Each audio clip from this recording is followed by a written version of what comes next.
அந்த வானத்தை போல மனம் படைச்ச மன்னவனே, பனி துளிய போல குணம் படைச்ச தென்னவனே, மஞ்சளிலே ஒரு நூலெடுத்து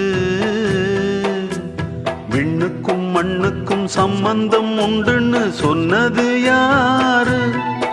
அது மன்னவன் பேரு. அந்த வானத்தை போல மனம் படைச்ச மன்னவனே, பனி துளிய போல குணம் படைச்ச தென்னவனே, மாறி